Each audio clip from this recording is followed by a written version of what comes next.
Dad, before you read my report card, let me explain. Just undo it. There seems to be a problem with your checking account. Just undo it.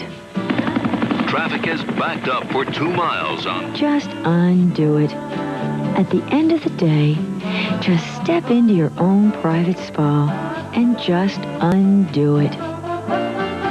For free literature, call now, 263-7171. Calls answered 24 hours. This is CNN.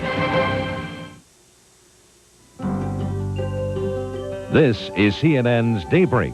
News to start your day with Cathy Marshall and Leon Harris at the CNN Center in Atlanta.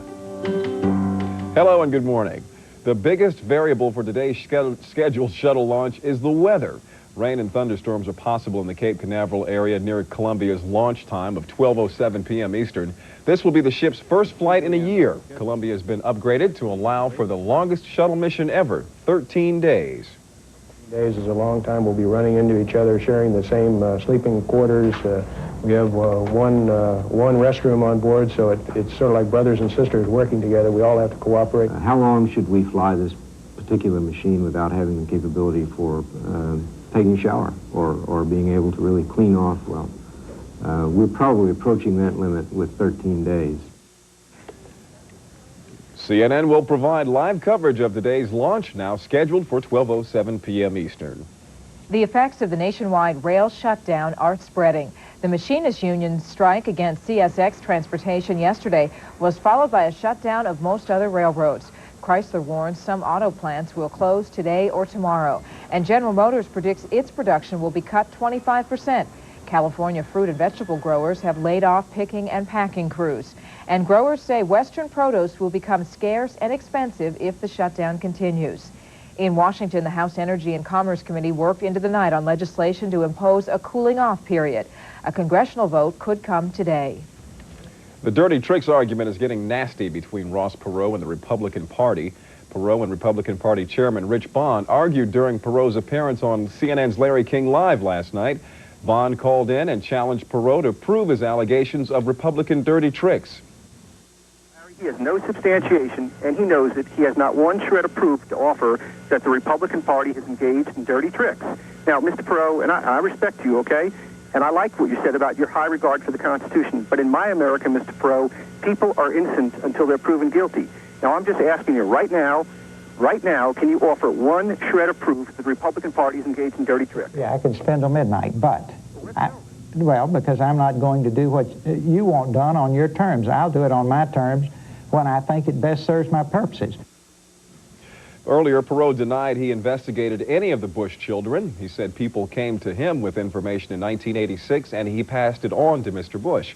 He said Mr. Bush appreciated the warning and wrote him a letter saying, quote, "You see, I was very touched by your calls about my kids. They are straight arrows, uninvolved in intrigue, and yet the rumor mill links them and it hurts them. You understand all this." Life after retirement is not all beer and playtime. It is very likely work. A study released today shows 38 million people, 72% of those over age 55, have jobs. But their labors are not always lucrative.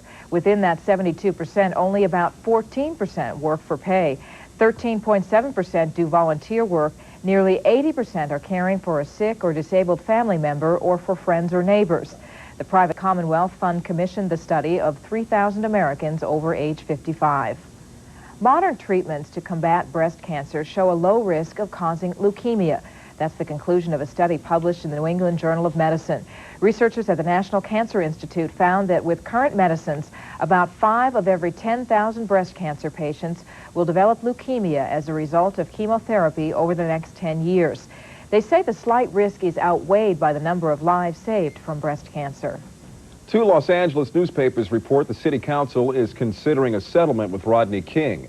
King sued the city for $83 million after his beating by police last year. The Los Angeles Times and Daily News say the council is considering an award of from $5 million to $8 million.